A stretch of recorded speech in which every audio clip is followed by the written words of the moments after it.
Winter had settled over the city like a heavy silence. Snow was falling gently from the sky, covering the streets in white, while the evening darkness crept in between the houses. It was the last night of the year. People were preparing to welcome it in warm rooms, under bright lights, gathered around tables. The yellow light spilling from the windows stood like small islands in the middle of the cold. Out on the street, however, there was a little girl that no one seemed to notice. She was thin and frail. There was no hat on her head. Her long, light-colored hair fell over her shoulders, snowflakes clinging to the strands. Her cheeks were red from the cold, her lips tinged purple. The old dress she wore was not enough to protect her from the cold. Her feet were bare. As she walked on the snow they ached, but she did not make a sound. She had actually been wearing slippers when she left home. But they were her mother's old slippers, and they were too big for her feet. As she was crossing the street, she had been frightened by cars rushing toward her and started to run. At that moment the slippers flew off her feet. She lost one of them somewhere in the snow. The other was snatched by a boy, who ran off and laughed mockingly as he looked back. The little girl did not look for them anymore. The cold was so sharp that she did not even have the strength to stop and bend down. In her hand, she held a small box of matches. The box was almost full. All day long, she had wandered from street to street, stopping at doorways and quietly calling out to passers-by. "Would you like to buy a match?" But no one heard her. Or perhaps they did not want to hear. People kept their heads down and hurried toward their homes. Some were shopping for the new year, others were carrying gifts for their children. No one noticed the little girl's trembling hands. She was hungry. She had eaten nothing but a dry piece of bread in the morning. The cold did not only chill her feet, it froze her from the inside as well. Each breath felt as if it burned her lungs. As she walked, she looked at the windows. Inside, long tables had been set.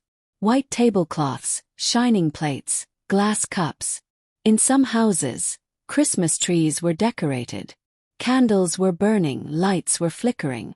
Laughter could be heard, and people were waiting for the new year. The little girl stopped. She lingered a little longer in front of one window. It felt as if the warmth inside was seeping through the glass. "It's New Year's tonight," she thought. "I wish I were inside too." But then she lowered her head. She silenced her thoughts and kept walking. At the end of the streets, there was a narrow corner where two houses stood close together. The wind blew less there. The little girl slowly leaned against the wall and crouched down. She pulled her knees to her chest and tucked her hands between her legs. She stayed like that for a while. The snow continued to fall silently. But she could not go home because she had not sold a single match. She knew her father would be angry.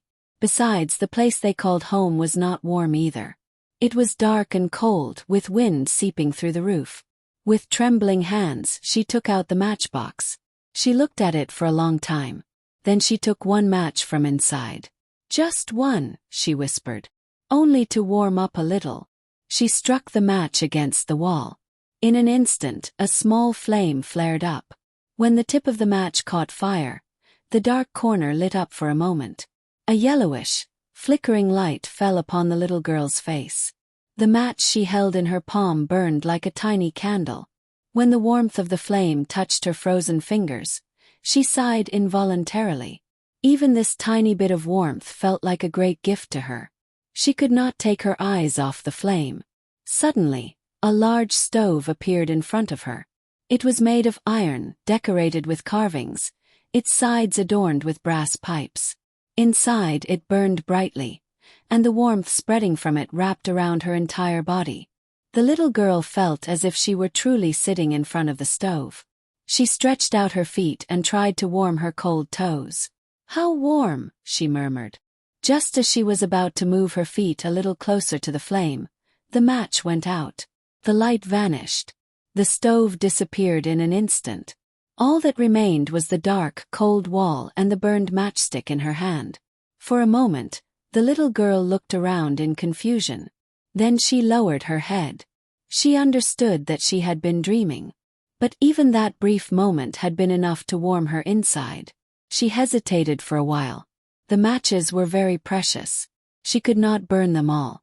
But the cold was growing stronger. Her teeth were chattering now. She took a second match from the box. This time when she lit it, the light struck the wall. The wall became transparent, as if it were a thin curtain. The little girl could not believe her eyes. Behind the wall, a warm room appeared.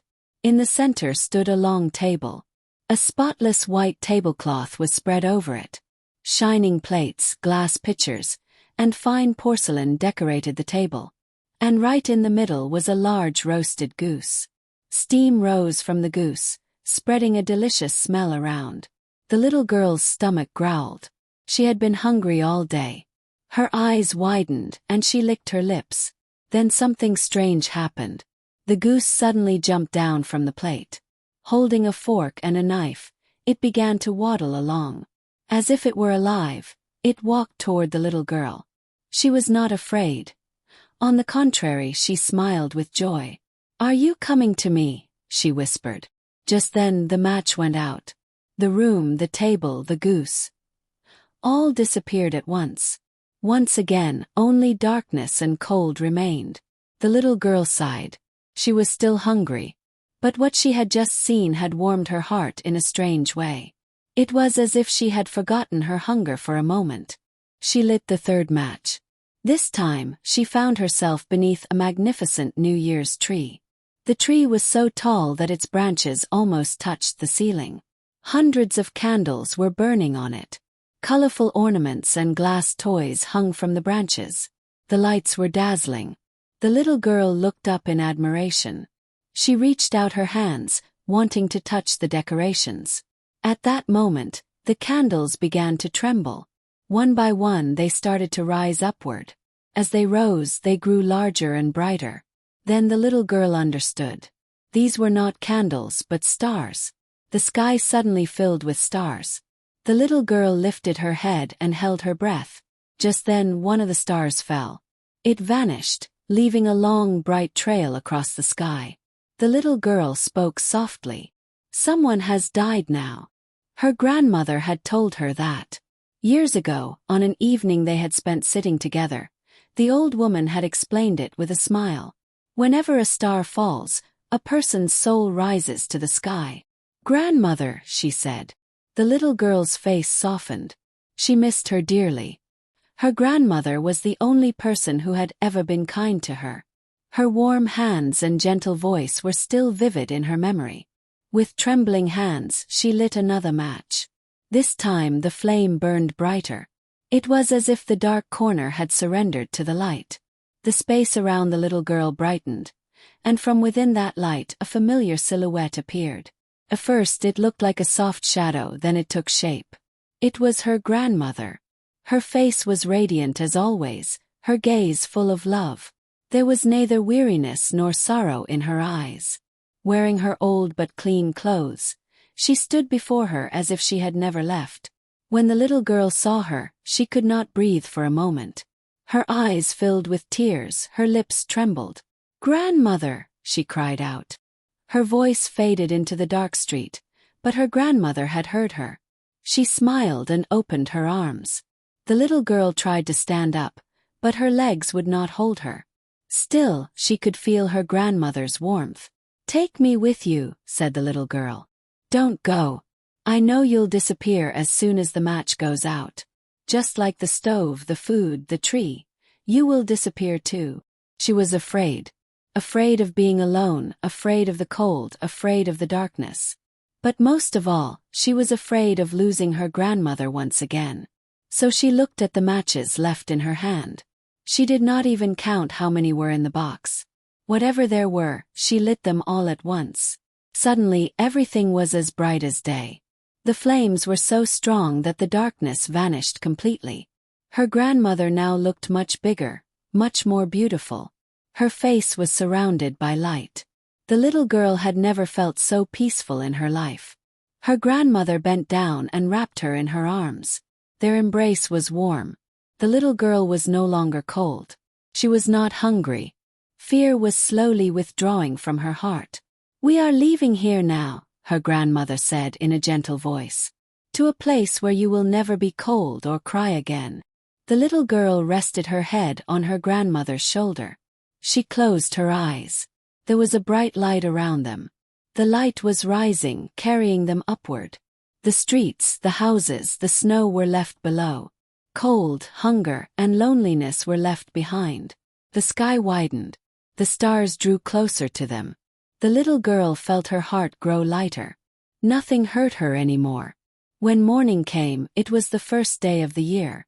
People passing by the street saw a little girl in the corner between two houses. She was sitting quietly on the snow. Her cheeks were pink, and there was a faint smile on her lips. It was as if she were having a beautiful dream. Burned matches lay in her hand. She must have wanted to warm herself, someone said. But no one knew what she had seen. No one had seen the stove, the table, the New Year's tree, or her grandmother that had appeared in the match flames. No one could imagine the happiness she had lived through in those brief moments.